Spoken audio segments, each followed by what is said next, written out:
जय हिंद। बिहार में बहार है, खास करके वैकेंसी के मामले में आप देख रहे हैं कि जो भी उतार चढ़ाव है, लेकिन कुछ वैकेंसी लगातार बिहार में इस तरह की हैं जिनकी आशा आप बहुत पहले से लगाए हुए थे, जिनका इंतजार आप बहुत पहले से कर रहे थे। अलग बात है कि कुछ वैकेंसी आई हुई है जिनका एग्जाम अभी तक नहीं हुआ है, आपने फॉर्म भर दिया है, और कुछ ऐसी वैकेंसी है जिसका फॉर्म भराया जा रहा है, और कुछ ऐसी वैकेंसी है जिसका आप वेट कर रहे हैं कि आखिर कब तक ये वैकेंसी आएगी। और ये कुछ खास वैकेंसी बेहद महत्वपूर्ण पोस्ट है जिसका इंतजार लगातार छात्र सालों साल करते रहे हैं, और लगभग सबका सिलेबस एक जैसा है। अगर एक की तैयारी आप करते हैं तो साथ में दूसरे अलग वैकेंसी की तैयारी करने की आपकी जरूरत ही नहीं पड़ती है, और आपस में मैक्सिमम कनेक्टेड है। और कुछ खास बातें हैं जिन पर आपको ध्यान देना चाहिए। इसी कड़ी में हम लोग चर्चा करने वाले हैं बिहार एसएससी के द्वारा कंडक्ट होने वाले 3 महत्वपूर्ण एग्जाम। एक तो बीएसओ यानी प्रखंड सांख्यिकी पदाधिकारी, साथ में आपका एसएसओ पोस्ट भी आया हुआ है। Bihar SSC combined graduate level की वैकेंसी जो अपकमिंग है, कभी भी आ सकती है, और इसको मिनी आईएएस भी बोला जाता है, इसी से इसकी महत्ता का आपको पता चलता है। और इसके बाद बिहार एसएससी +2 लेवल की वैकेंसी, जो जिसका आपकी फॉर्म भराया हुआ बहुत दिन हो गया है, इसका एग्जाम कब तक लेगा, ऑनलाइन लेगा, ऑफलाइन लेगा, अथवा किस हिसाब से लेगा, अभी तक ये क्लियर नहीं है, जो कि संभावित है कि 1-2 महीने के बाद कभी भी ये एग्जाम हो सकता है। अब इसके बारे में हम लोग देखेंगे कि आखिर इसमें कॉमन क्या है और किन किन बातों को ध्यान रखना जरूरी है। अभी जब देखेंगे बीएसओ एसएसओ की बात हम करें तो 1 अप्रैल से इसका फॉर्म भराया जा रहा है, और 21 अप्रैल तक इसका फॉर्म भराया जाएगा। इसमें मैक्सिमम स्टूडेंट इस बात को लेकर के, क्वालिफिकेशन को लेकर के कंफ्यूजन में बने रहते हैं। हालांकि क्वालिफिकेशन से रिलेटेड और भी इंफॉर्मेशन से रिलेटेड इसके पहले मैंने वीडियो बनाया है, और भी बहुत सारे वीडियोज इससे रिलेटेड यूट्यूब पर अपलोड हुए हैं। तो जहां कंफ्यूजन मैन होता है कि जैसे जिनका भी मैथ है, कॉमर्स बैकग्राउंड रहा है ऑनर्स में, या इसके अलावा इकोनॉमिक्स रहा है, तो इसके अलावा अगर सबसी पेपर भी, यानी कि ऑनर्स पेपर वाले तो फॉर्म भरेंगे ही भरेंगे, लेकिन अगर आपका सब्सिडरी पेपर भी, अगर ये सारा सब्जेक्ट है, मैथ है, इकोनॉमिक्स है, इसके अलावा कॉमर्स से रिलेटेड सब्जेक्ट है, तब भी आप फॉर्म भर सकते हैं। एक कंफ्यूजन हमेशा होता है, क्या बीटेक वाले अभ्यर्थी इसमें फॉर्म अप्लाई कर सकते हैं, बीसीए वाले अभ्यर्थी फॉर्म अप्लाई कर सकते हैं? तो हमने पहले भी कहा है कि वैकेंसी में तो स्पष्टतया इसको क्लियर नहीं किया गया है, लेकिन जिस हिसाब से बीपीएससी टीआरई में जो बीटेक वाले स्टूडेंट हैं मैथ में अलाउ किया जाता है उनको, तो मे भी आगे चल करके आपका कंफर्मेशन बढ़ेगा। अगर आप वैकेंसी अभी बढ़ भी देते हैं, आप अप्लाई कर देते हैं, तो आगे चल करके मैक्सिमम संभावना है कि आपको दिक्कत नहीं होनी है। जो अब तक का बैकग्राउंड रहा है वैकेंसी से रिलेटेड,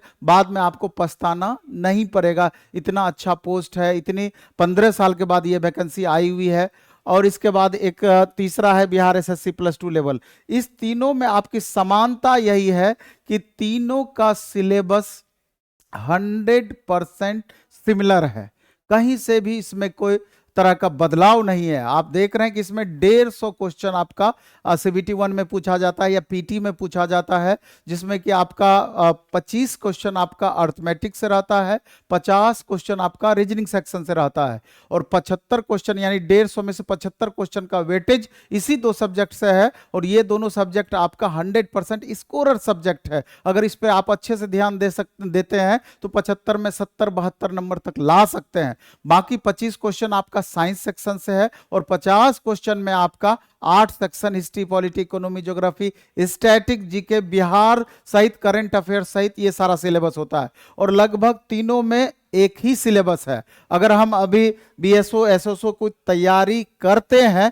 तो आगे आने वाला बिहार एसएससी ग्रेजुएट लेवल के लिए आपको अलग से पढ़ने की जरूरत ही नहीं पड़ेगी, बल्कि इसी में आपका काम चलेगा। इसके अलावा इस बहुत बच्चे बिहार एसएससी +2 लेवल का तैयारी कर भी रहे होंगे, कर भी चुके होंगे, लेकिन इनको भी लगता है कि लास्ट मोमेंट में अगर हम अधिक से अधिक रिवीजन करते हैं, क्योंकि इससे रिलेटेड जो एग्जाम्स होना है 2, ढाई, 3 महीने के बाद आपका एग्जाम होने की संभावना है। तब तक में आपका अच्छे से आप रिवीजन कर लेंगे, अच्छे से तैयारी कर लेंगे, और सिलेबस ऐसा है बहुत दिक्कत नहीं होना है, क्योंकि इसका मेन एग्जाम भी जो होगा, मेन एग्जाम में भी 100% यही सिलेबस है, सिर्फ हिंदी एक आपका ऐड हो जाता है जो कि क्वालिफाइंग नेचर का है।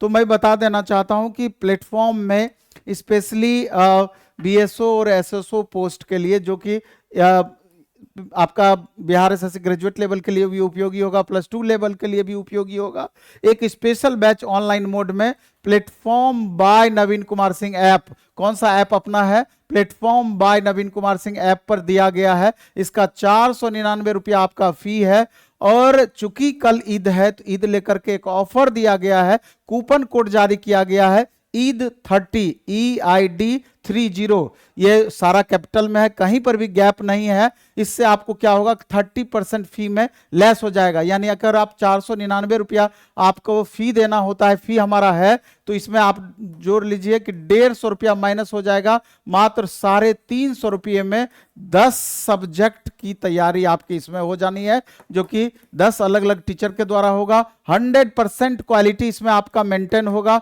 और आपको लगेगा कि बहुत बेहतरीन तरीके से आपको पढ़ाया गया है, तैयारी कराया गया है, थोड़ा सा भी इसमें आपकी कंफ्यूजन वाली स्थिति नहीं रहेगी।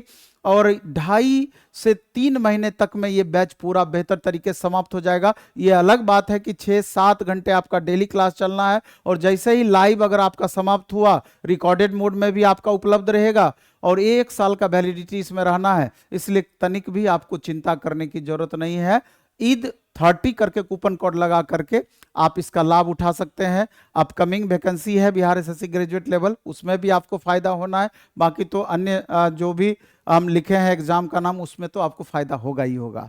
चलिए इस वीडियो में इतना ही रखेंगे। खूब अच्छे से पढ़िए, मन से पढ़िए। किसी भी सूरत में इस बार आपको रिजल्ट लेना है, उस हिसाब से आप लगातार तैयारी कीजिए। धन्यवाद।